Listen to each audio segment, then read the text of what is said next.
것 같다는 생각이 듭니다. 10월 31일은 되게 세계사적으로도 또 교회 안에서도 유명한 날짜인데요. 그 이유는 그 10월 31일 날 바로 마틴 루터라는 사제가 성경을 벗어난 중세 교회에 대하여 95개조의 반박문을 벽에 붙임으로써 종교 개혁이 시작된 날이기 때문에 그렇습니다. 그래서 오늘은 아마 거의 모든 교회가들이 종교개혁 주일로 지키는 주일입니다. 종교개혁의 가장 직접적인 사건은 성 베드로 성당을 너무 무리하게 짓다가 돈이 부족하게 되었어요. 그래서 그 돈을 걷기 위하여 사람들에게 면죄부라는 것을 만들어서 팔기 시작합니다. 여러분들의 조상이 어떤 죄를 지었든, 여러분들의 부모가 어떤 죄를 지었든, 당신이 어떤 죄를 지었든 이 면죄부를 살 때 동전 은화를 넣을 때 나는 그 땡그랑 소리가 들리면 연옥에서 지옥에서 천국으로 옮겨진다는 것을 말하면서 면죄부를 팔기 시작하죠. 그거에 이제 그동안에 있었던 수많은 교회의 비리와 부패들을 연이어서 이제 마틴 루터가 95개조의 방방문을 붙이게 됩니다. 종교 권력과 정치 권력이 힘을 합해서 백성들을 두렵게 만들고 구원의 길이라고 제시하는 것들은 온통 고된 고행과 또 엄청난 헌금뿐이었던 그 유럽 사회 전체를 바꿔놓는 일이 10월 31일 500년 전에 일어났던 바로 종교개혁입니다. 종교개혁 때 마틴 루터가 외치면서 등장한 말씀이 바로 오늘 우리가 읽은 말씀이에요. 로마서 1장 16절에서 17절의 말씀입니다. 그래서 이 말씀을 우리는 개신교회의 핵심의 말씀이라고 고백을 합니다. 그리고 로마서 말씀에도 가장 중심이 되는 말씀을 무엇이라고 하냐면 바로 오늘 우리가 읽은 로마서 16절 1장 16절 17절의 말씀입니다. 우리 한번 종교개혁을 외쳤던 마틴 루터의 심정으로 다시 한번 읽어볼까요? 16절 17절 한번 읽어보겠습니다. 시작. 내가 복음을 부끄러워하지 아니하노니 이 복음은 모든 믿는 자에게 구원을 주시는 하나님의 능력이 됨이라. 먼저는 유대인에게요 그리고 헬라인에게로다. 복음에는 하나님의 의가 나타나서 믿음으로 믿음에 이르게 하나니 기록된 바 오직 의인은 믿음으로 말미암아 살리라 함과 같으니라. 아멘. 오늘 사도 바울은 또 이 말씀을 인용했던 마틴 루터는 이 말씀을 가지고 우리에게 복음을 설명하고 있어요. 복음에는 무엇이 나타난다고요? 하나님의 의가 나타나는데 그 하나님의 의는 오직 무엇으로만 받아들일 수 있는 거냐면 믿음으로만 받아들일 수 있는 것이라고 마틴 루터도 사도 바울도 이야기를 하는 것입니다. 오늘 그 말씀을 하나하나 뜯어서 살펴보기를 원합니다. 16절에 이 복음이라는 그 표현은 우리가 앞에서 살펴보았던 말씀의 표현입니다. 바로 로마서 1장 2절에서 6절에 나오는 이 복음은 예수 그리스도에 관한 것이라. 이 예수 그리스도는 구약에 예언된 그 메시아이고 그 메시아가 부활하여 우리의 임금과 구주가 되셨다는 바로 이 복음은 주 예수 그리스도를 말씀하는 것입니다. 사도 바울은 오늘 그 말씀을 하는 거예요. 복음은 곧 주 예수 그리스도인데 자기 자신은 그 복음을 부끄러워하지 않는다는 것입니다. 동일한 말로 무슨 말이겠어요? 나는 내 안에 오신 예수 그리스도를 부끄러워하지 못하는 사람이 되었다는 것입니다. 그 예수 그리스도는 그 예수 그리스도를 믿는 모든 자들에게 하나님이 구원을 주실 능력이라고 말씀하는 거예요. 너무나 중요한 말씀입니다. 우리는 구원에 있어서 다른 무엇인가가 필요한 사람들이 아닙니다. 구원에 있어서 예수 그리스도 외에 다른 어떤 것이 필요한 사람들이 아니라 우리의 구원은 누구로 이미 완성이 되어진 거예요? 예수 그리스도로 인하여 완성이 되어진 거예요. 예수님은 십자가상에서 모든 구원을 다 이루셨습니다. 우리가 할 것은 무엇이에요? 그 사실을 믿는 것입니다. 그 사실을 믿는 자들은 그 구원의 능력이 임한다는 것을 이야기하는 거예요. 우리는 복음 외에 다른 것이 구원에 필요하지 않습니다. 이 복음이면 충분합니다. 무엇을 받는 것에요? 저와 여러분이 구원을 얻는 것에 충분해요. 더 이상의 무엇이 필요하지 않습니다. 왜냐하면 이 복음에는 하나님의 의가 담겨져 있기 때문입니다. 사도 바울은 17절을 시작하면서 이 복음 안에 하나님의 의가 담겨져 있다고 기록하고 있어요. 하나님의 의가 뭐냐면 하나님이 정하신 바예요. 한번 따라해 볼까요? 하나님이 정하신 바. 이 복음에 무엇이 나타나냐면 하나님이 정하신 것이 나타난다는 뜻이에요. 이 의라는 말은, 하나님의 의라는 말은 법적인 용어예요. 무슨 말이냐면 하나님이 그렇게 선언을 하신 거예요. 예수 그리스도를 통하여 하나님이 의롭게 하신다는 것을 나타내신다. 하나님이 의롭게 하신다는 것을 선언하신다라는 뜻이에요. 그러니까 이 의라는 거는 무죄와 유죄 사이에서 손을 들어주는 거예요. 이건 무죄야 라고 누가 선언해 주시는 거예요? 바로 하나님이 선언해 주시는 것입니다. 이것을 우리가 법정으로 한번 돌려서 이야기를 해보면 우리 안에 율법이 우리 안에 일을 하면요, 우리 안에 죄를 율법이 드러내요. 성경에서 율법은 우리를 수사하고 우리의 죄를 고발하는 역할을 해요. 성경 한 군데 찾아서 읽어봅시다. 주보에도 나와 있는데요. 로마서 3장 20절의 말씀입니다. 로마서 3장 20절 함께 읽어보겠습니다. 시작. 그러므로 율법의 행위로 그의 앞에 의롭다 하심을 얻을 육체가 없나니 율법으로는 죄를 깨달음이니라. 아멘.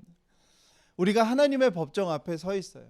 근데 그 하나님의 법정 앞에 지금 우리의 죄를 수사하고 고발하는 검사의 역할을 하는 사람이 하는 게 뭐냐면 바로 율법인 거예요. 율법이 우리의 마음을 조사하고 수사하고 그리고 그 죄를 드러내서 고발을 해요.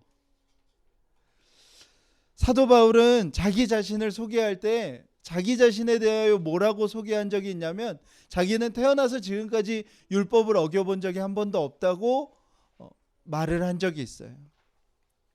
그런데 그 사도 바울이 다메섹 도상에서 부활한 주님을 만났을 때 그 부활한 주님 앞에서 사도 바울 자기 자신이 율법의 그 사망 앞에 놓인 자라는 고백을 하게 돼요. 너무나 이상하죠. 자기 자신은 율법의 조문을 하나도 어김없이 태어나서 지금까지 다 지켰다고 믿고 생각했어요. 그런데 부활한 주님을 만났을 때 사도 바울은 자기 자신이 율법을 하나도 지키지 않은 존재라는 것을 또 고백하게 돼요. 바로 그 율법이 우리의 행동을 판단하는 것이 아니라 율법은 무엇을 판단하는 거냐면 우리의 마음을 판단하는 거예요. 사도 바울에겐 그 변화가 일어났다는 거예요. 사도 바울은 행위로서의 율법은 다 지켰어요. 그러나 사도 바울은 마음으로부터 지키는 율법에 대해서는 하나님 앞에서 벌거벗겨 드러나게 된 거예요. 예수님께서 그런 말씀을 하시죠. 마음으로 간음한 것도 동일하게 율법을 범한 거라고 말씀하세요. 우리가 생각하는 상식과 윤리로는 이해가 안 되죠. 우리는 무엇이 죄예요? 우리는 직접적인 행동을 해야 죄예요. 그런데 하나님이 보실 때 하나님이 우리에게 율법을 주셨을 때 하나님이 보시는 우리의 죄는 뭐냐면 모든 마음의 동기예요. 왜요? 우리 안에 간음이라는 것이 일어나면 그것은 곧 하나님을 두려워서 그 죄를 안 짓는 경우가 우리에겐 없는 거예요. 우리는 다 누구를 두려워해요? 사람의 시선과 세상의 힘과 세상의 법을 두려워서 그 죄를 안 짓는 것뿐이지, 우리는 마음의 간음이 일어났을 때 하나님 때문에 우리 마음에 있는 간음을 멈춰본 적이 없는 거예요. 그렇기 때문에 율법은 우리 안에서 처절하게 수사하고 드러내요. 무엇을요? 우리 마음의 동기를. 우리는 겉으로 우리 자신을 얼마든지 포장하고 가꿀 수 있어요. 사도 바울처럼요. 그러나 율법이 우리 안에서 한번 역사하기 시작하면 무엇을 한다고요? 우리 마음의 숨은 동기들을 다 드러내기 시작해요.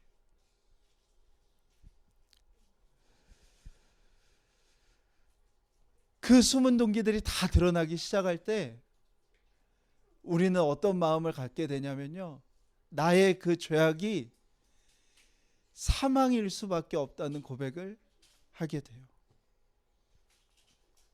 저도 예수님을 중3 때 만나고 그 은혜 가운데 평생을 살았어요. 그런데 실제로 정말 이 일이 제 안에 일어났던 적이 있었어요. 정말 이 율법이 제 마음의 동기를 다 드러내는데요. 저는 사역을 하는 사역자잖아요. 그런데 이 율법이 제 마음의 모든 동기를 다 드러내는 거예요. 결국엔 나를 위해서 했던, 결국엔 나를 위해서 꿈꿨던 모든 것들을 하나님이 다 드러내시는데, 제가 그날 하나님 앞에 두려워 떨면서 고백했던 고백이 있어요. 하나님, 저는 정말 마땅히 죽어야 하는 자입니다라는 고백이었어요.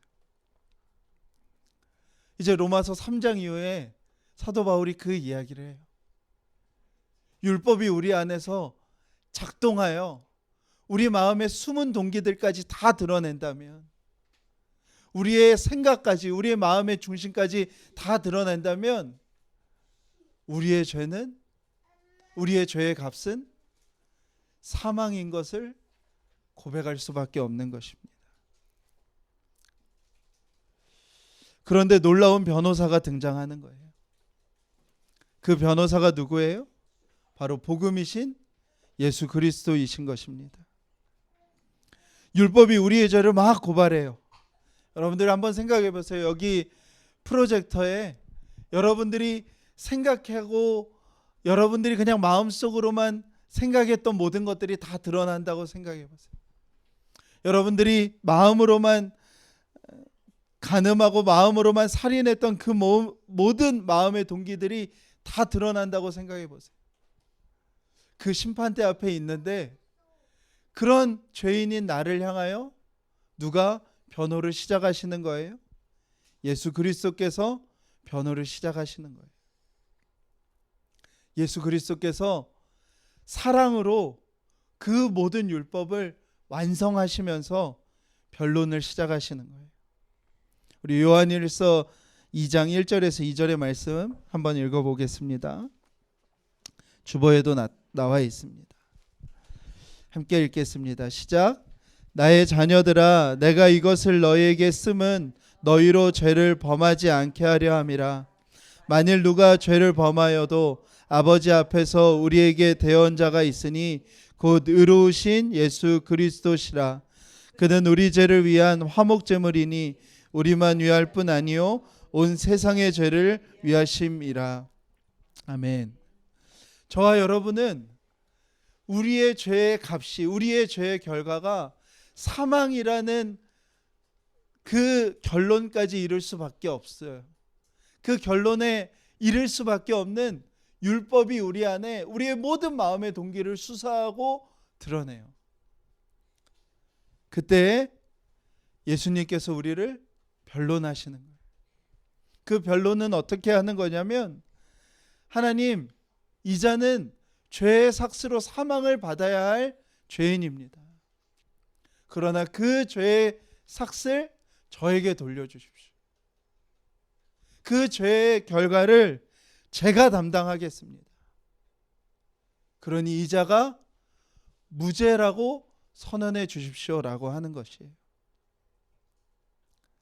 하나님은 죄를 없는 셈 치고 넘어가실 수 없는 의로우신 분이세요. 근데 그 하나님은 죄를 반드시 결과를 물으셔야 하는 공의로움이 있으신 하나님이세요. 근데 그 하나님 앞에 예수님이 변론하시는 거예요. 그 죄의 값을 물으십시오. 그 죄의 값을 그러나 나에게 물으시고 저자는 죄 없다 해주십시오 라는 것입니다. 복음에는 주 예수 그리스도에게는 무엇이 드러나게 된다고요? 무엇이 나타나 있다고요? 바로 이 하나님의 의가 나타나 있다는 거예요. 할렐루야. 우리는 그것을 믿는 거예요. 복음은 예수 그리스도이신데 복음에는 하나님의 의가 나타나 있는 거예요. 그 하나님의 의는 뭐냐면 예수님께서 저와 여러분을 향하여 하신 그 변론.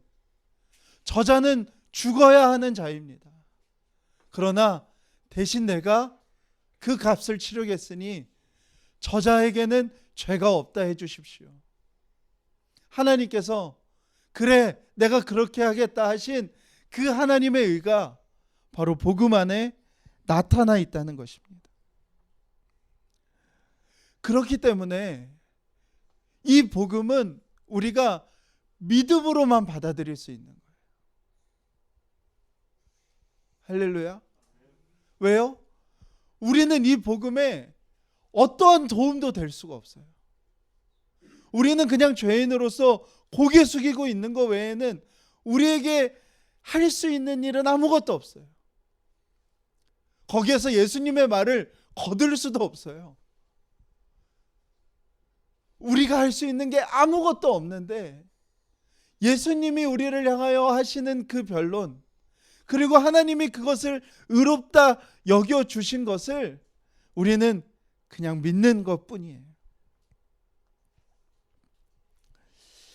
비유라는 것이 완전한 예가 될 수는 없지만 이해를 돕기 위해서 한 가지 예를 들어드릴게요. 2014년에 어떤 신문에 참 유명한 한 일이 일어났어요. 뭐냐면 80대 택시 운전사가 고객을 태우고 그 호텔 신라에 고객을 내려줬어요. 내려주고 이제 그 로비를 돌아서 나오다가 운전을 실수를 해서 회전문이랑 호텔 로비를 완전히 박살을 낸 그 일이 있었어요. 피해액이 5억 정도 되는. 여러분들 호텔 로비에 돈을 얼마나 갖다 부어놨겠어요. 5억 정도의 피해액이 드는 일을 택시 운전사가 손해를 끼쳐 놓은 거예요.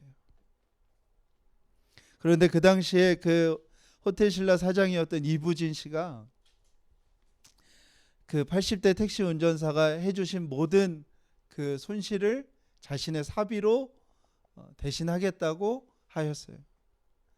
게다가 그분이 다치셔서 일을 할 수 없는 동안의 생활비도 호텔 측에서 대드리겠다고 하면서 막 뉴스에 노블리스 오블리제라고 막 엄청나게 많이 보도가 되었어요. 한번 생각을 해보세요.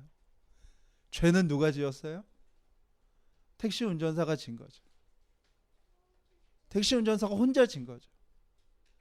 고의였든 아니었든 어떠한 이유든 그 죄는 누가 진 거예요? 택시 운전사가 진 거예요. 그런데 그것을 향한 의는 누가 만든 거예요? 그 호텔 사장이 만든 거예요. 그 호텔 사장이 만든 의에 택시 운전사가 도움을 드릴 게 있었나요?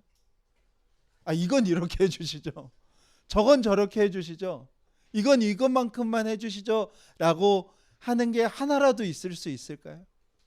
하나도 없는 거예요. 은은 다 누가 준비한 거예요? 호텔 사장이 다 준비한 거예요.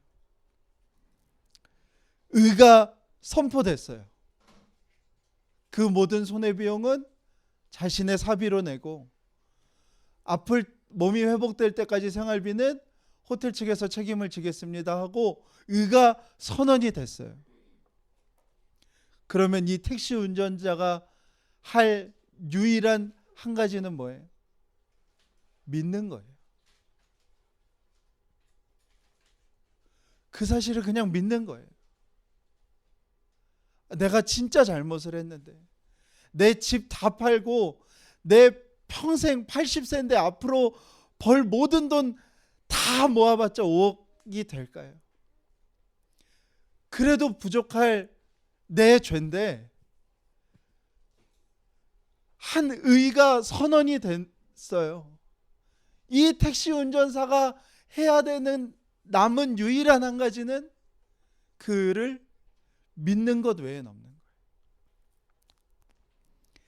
가장 비참한 상황은 뭐겠습니까? 이 택시 운전사가 못 믿는 게 가장 비참한 상황입니다. 에이, 설마 그러겠어? 언론에서 그냥 떠드는 거 아니야? 에이, 설마 어떻게 사람이 5억을 한 번에 없는 셈 쳐줘. 그래서 집 팔아서 갖다 놓고 매일매일 택시 운전한 돈 다 갖다 놓고, 그게 비참한 거예요. 우리에게도 마찬가지예요. 죄는 우리가 누구를 향하여 지은 거예요? 하나님을 향하여 지은 거예요. 왜요? 죄는 하나님을 내가 대신하겠다고 하는 게 죄거든요. 그래서 모든 죄는 다 누굴 향하여 짓는 거예요? 하나님을 향하여 짓는 거예요. 그런데 의는 누가 준비해 주신 거예요? 하나님이 준비해 주신 거예요. 죄는 내가 지었는데 의로움은 하나님이 자신의 독생자를 보내셔서 하나님의 의로움을 하나님이 준비해 주신 거예요. 우리에게 남겨진 건 뭐예요?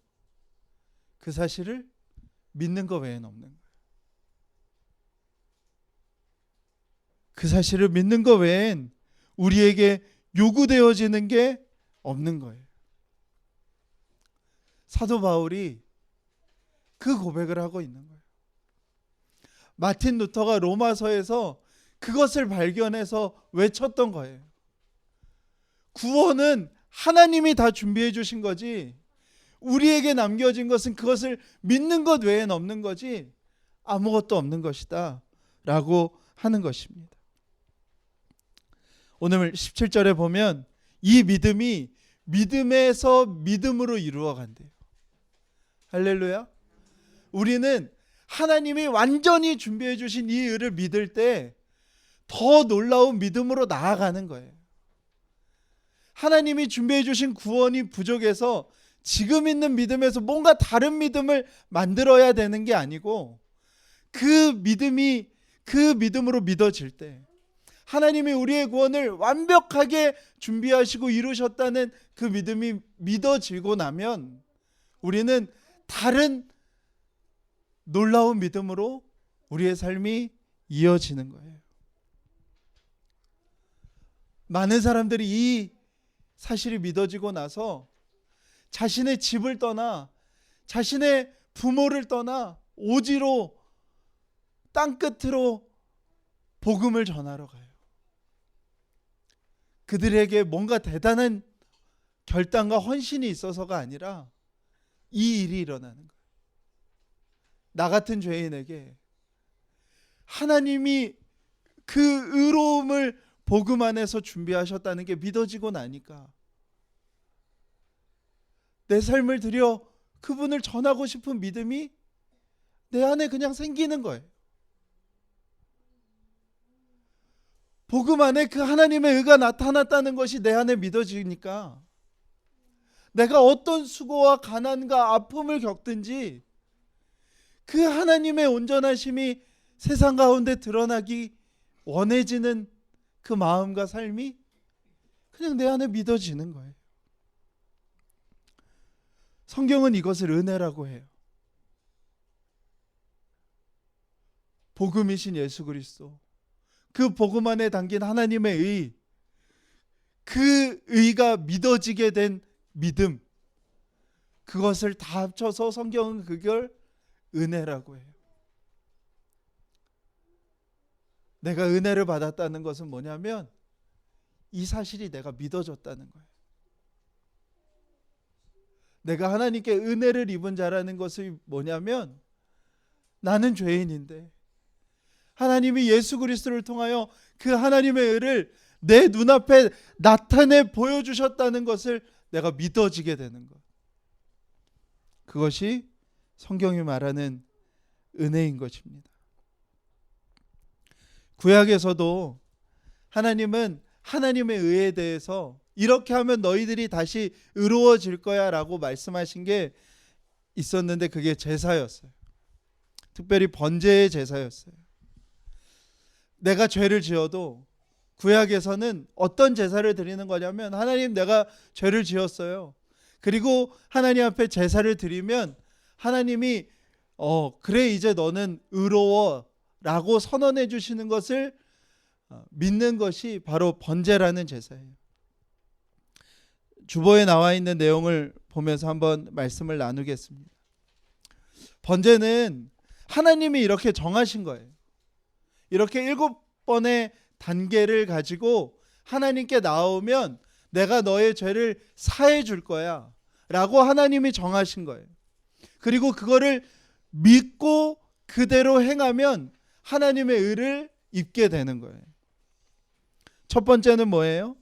첫 번째는 내가 집에서 키우던 가축을 나의 죄를 대신한 짐승으로 선택하는 거예요.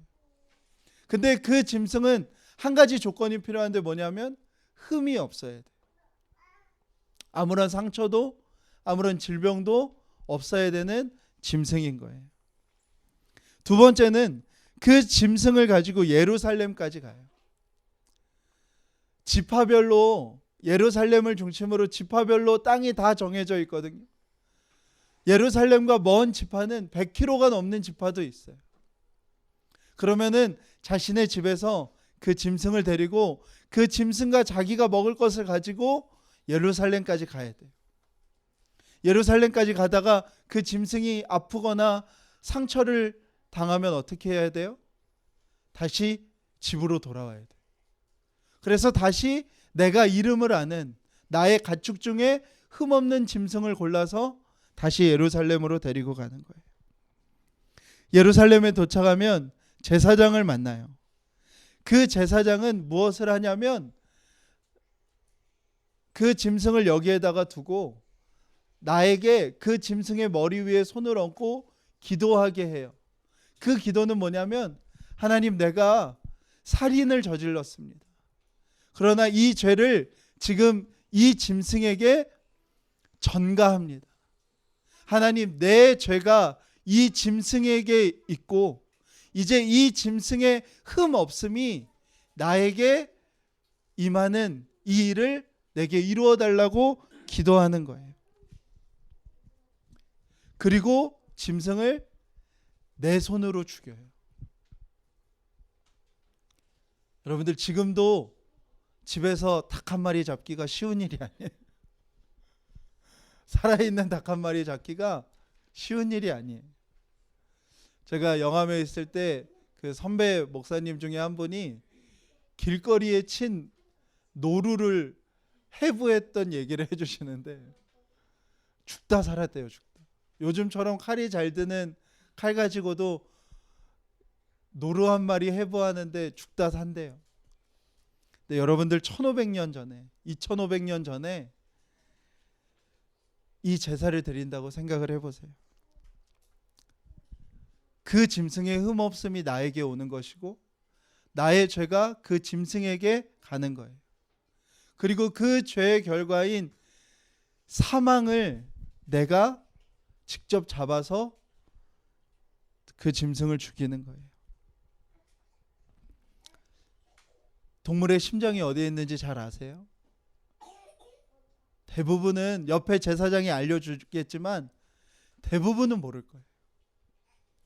힘들게 목숨을 죽이고 그 짐승의 가죽을 내가 벗겨내요.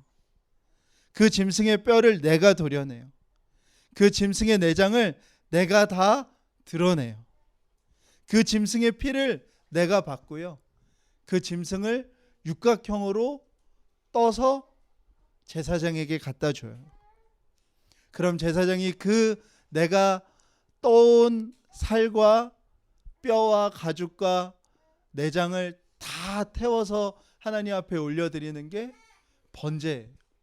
그리고 그 번제의 연기가 하늘로 올라가면 제사장이 선언을 해줘요.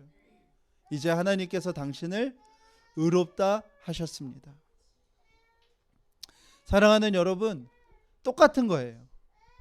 죄는 누구를 향하여 지은 거예요?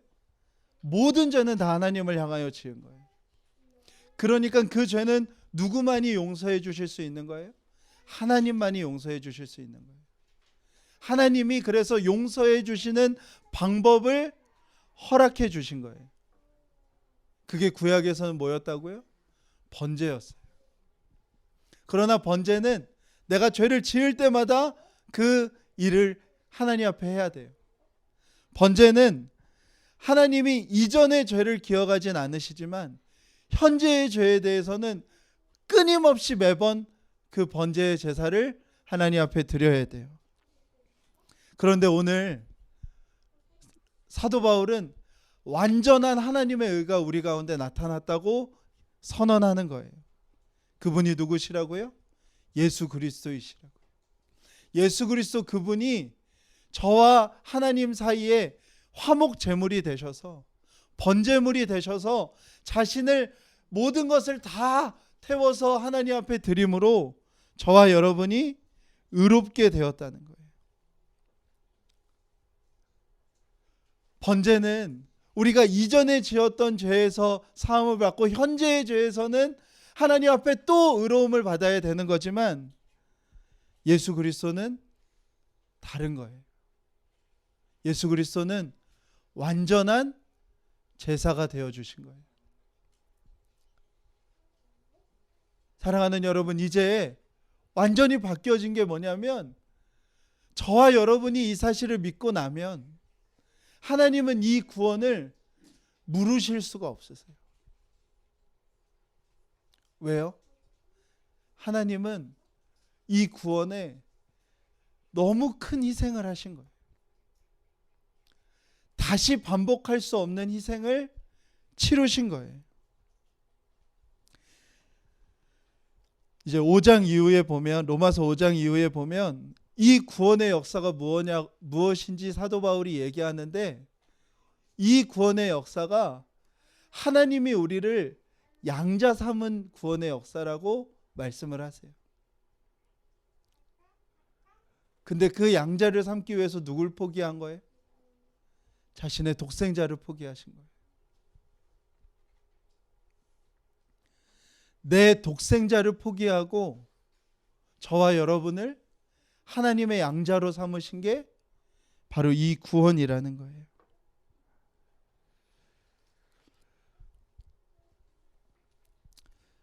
사랑하는 여러분, 복음에 바로 이 하나님의 의가 나타난 거예요.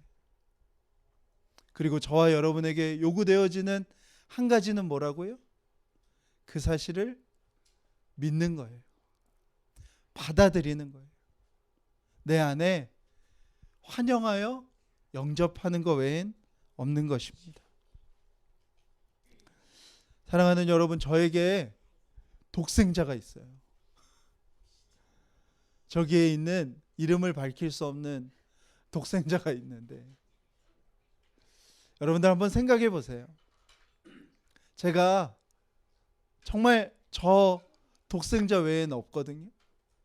근데 그 독생자를 내가 포기하고 어떤 대상을 사랑하기로 결정했다면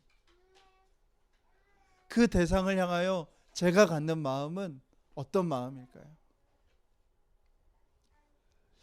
내가 내 독생자를 포기하면서까지 그 대상을 사랑했는데 그 대상이 잘못 몇 가지 했다고, 실수 몇 가지 했다고 버릴 수 있을까요? 하나님은 그게 안 되시는 거예요. 문제는 우리가 이 사실을 진짜 못 믿는 거지. 이 사실이 안 믿어진 게 문제인 거지. 이 구원이 부족한 게 아닌 거예요. 복음에는 하나님의 의가 완벽하게 나타났어요. 우리에게 요구되어지는 건 그것을 정말 믿는 것 외에는 아무것도 없어요. 그리고 그게 정말 믿어진다면 우리는 하나님 앞에서 어떤 모습이든지 간에 하나님이 우리를 구원하신 하나님이신 거예요. 왜요? 하나님은 자신의 존재보다 더 소중한 걸 이루셨기 때문에 그래요. 이게 정말 믿어지면, 이게 진짜 믿어지면 다르게 살 수밖에 없는 거예요. 이게 정말 믿어지면 죄 안 짓고 싶어질 수밖에 없는 거예요. 이게 정말 믿어지면 하나님 앞에 내 삶을 어떻게든 좀 의미 있게 살고 싶어지는 거예요. 죄를 안 져서 구원을 받는 게 아니고 내 삶이 의미 있어져서 구원을 받은 게 아닌 거예요. 이게 내 안에 믿어지고 나니까 정말 그렇게 살고 싶은 거예요.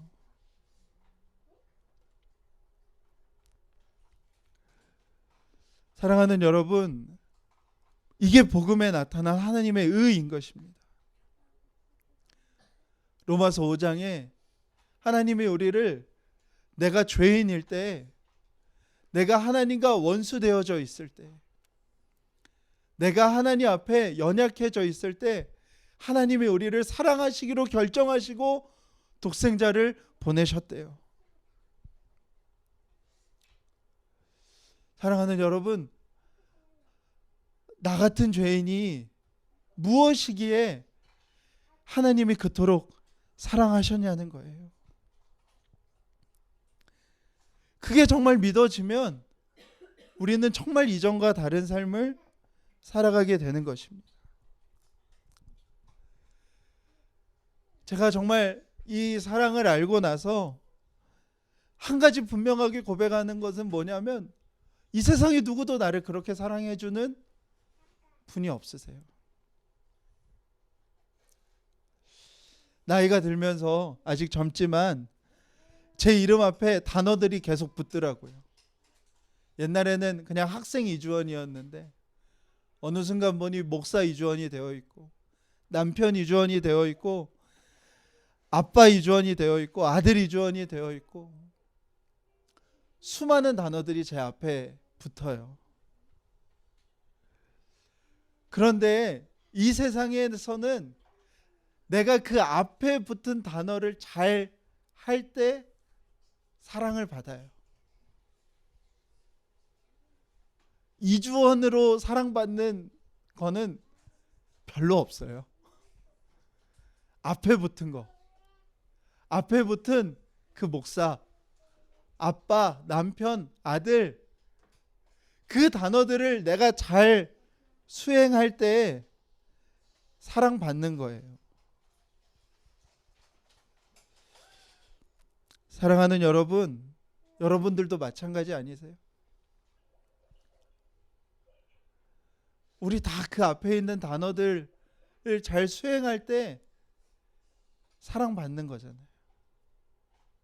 근데 우리 앞에 있는 그 단어가 아니라 그냥 나를 있는 그대로 사랑하시는 분은 정말 하나님 외엔 없는 거예요. 심지어 내 자신은 나를 돌아볼 때마다 정말 껍데기 같은 존재인 것을 날마다 보면서 생활하지만, 그런 죄인인 나, 연약한 나, 실패에 무너져 있는 나라도 여전히 사랑하시는 분은 하나님 외엔 없는 거예요. 우리 어제 그 말씀 묵상한 말씀에 요한복음 3장 16절이 나오지요. 한번 암송해서 고백해 볼까요? 하나님이 세상을 이처럼 사랑하사 독생자를 주셨으니 이는 그를 믿는 자마다 멸망치 않고 영생을 얻게 하려 하심이니라. 아멘. 하나님이 그것을 우리에게 준비해 주신 거예요. 그냥 하나님이 나를 그냥 한없이 사랑하셔서, 그냥 나를 한없이 사랑하셔서 독생자를 보내주셔서 그 독생자와 죄인인 나의 자리를 바꾸신 거예요. 그 독생자를 죄인의 자리에 두고 이 죄인인 나를 자신의 양자로 삼아 주신 거예요. 멸망당한 삶을 살지 않게 하기 위해서. 사랑하는 여러분, 여기에 우리가 할 수 있는 건 아무것도 없어요. 그냥 그걸 믿는 거예요. 하나님이 나를 하나님의 아들로, 하나님의 딸로 삼으셨구나. 그 자리를 바꾸셨구나. 믿는 거 외에 우리에게 없는 것입니다. 그래서 오늘 사도 바울이 그렇게 선언하는 거예요. 복음에는 하나님의 의가 나타났다. 오직 의인은 믿음으로 말미암아 살리라. 그 믿음에서 더 다른 사람들은 상상하지도 못할 믿음에 이르게 되는 은혜가 저와 여러분에게 있기를 축복합니다. 우리 함께 찬양하시겠습니다.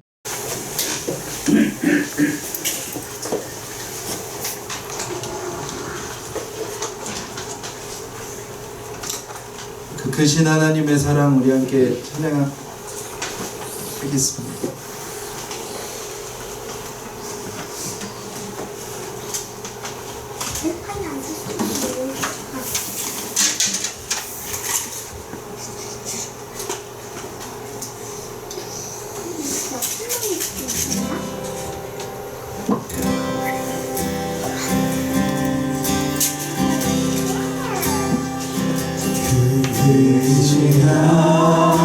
하나님의 사랑 말로 다 영원하네.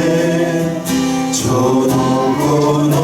높은 별을 넘어 이 낮고 낮은 땅 위에 죄범한 영혼 구하려 그 아들 보내사 화목제로 삼으시고 죄 용서하셨네.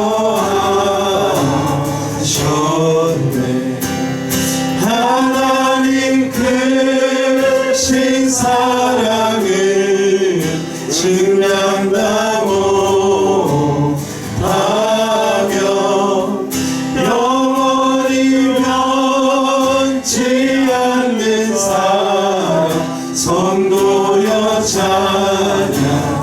하늘을 두루마리 삼고 하늘을 두루마리 삼고 바다를 머물 삼아도 한없는 하나님의 사랑 다 기록할 수 없겠네.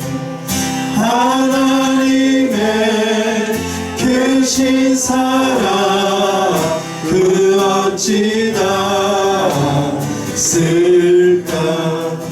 저 하늘 높이 쌓아도 채우지 못하리.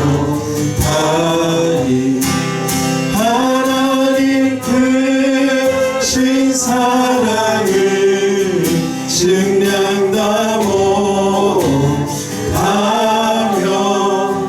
영원히 변치 않는 사랑 성도여 찬양하세.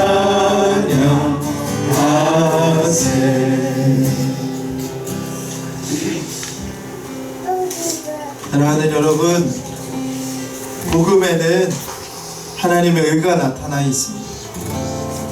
예수 그리스도 안에 하나님의 완전하신 의가 완벽하게 나타나 있습니다.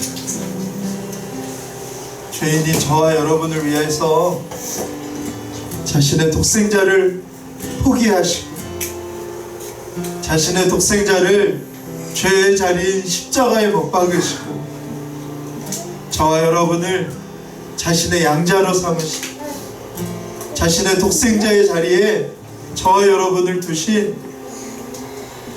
그 하나님의 완전하신 의가 예수 그리스도 안에 완벽하게 나타나 있습니다. 사랑하는 여러분, 우리에게 남겨진 것은 그것을 믿는 것뿐입니다. 하나님, 나 같은 죄인을 위해서, 정말 이런 나 같은 자를 위해서 예수님이 십자가에 못 박히시고 나를 하나님의 양자로 삼으신, 하나님의 아들로 딸로 삼으신 그 사실을 믿는 것 외에는 우리에게 요구되어지는 것이 아무것도 없는 것입니다. 우리가 이 시간에 기도하였으면 좋겠습니다. 하나님, 그것이 내 안에 정말 믿어지게 해주십시오. 하나님, 하나님 앞에 뭔가를 행해야 되는 것이 아니라 정말 이 놀라운 복음과 이 한없는 사랑이 정말 내 안에 믿어지게 해주십시오. 정말 믿음으로 믿음에 이르는 그 일이 내 안에 시작되게 해주십시오. 우리 함께 소리를 내어서 함께 기도하며 나아가도록 하겠습니다. 예수님이 제자들에게 언제나 책망하신 유일한 한 가지는 왜 내게 믿음이 없느냐입니다. 사랑하는 제자들아, 왜 너희에게 믿음이 없느냐? 우리에게도 동일합니다. 우리는 뭔가를 해내야 되고 뭔가를 해야 되는 것으로 부름을 받은 것이 아니라 믿는 자로 부름을 받은 것입니다. 우리의 눈앞에 파도와 같은 일이 있어도 우리는 그 파도를 잠잠케 하실 예수 그리스도를 믿는 것으로 구원을 얻은 것이고 부름을 받은 것입니다. 우리 시간에 주님이 우리에게 물으십니다.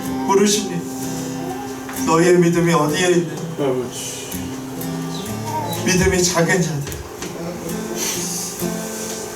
우리 시간에 한 번 더 기도할 때 그 기도를 주님 앞에 드리며 나아갔으면 좋겠습니다. 하나님, 내게 믿음을 더하여 주십시오. 요동하지 않도록, 하나님 흔들리지 않도록 하나님 우리에게 믿음을 더하여 주십시오. 하나님, 나를 완전히 사랑하셔서 독생자를 보내주시기까지 사랑하셨기에 하나님 그 믿음을 더하여지는 그 은혜가 우리 가운데 부어지게 해주십시오. 우리 함께 기도하며 나아가겠습니다.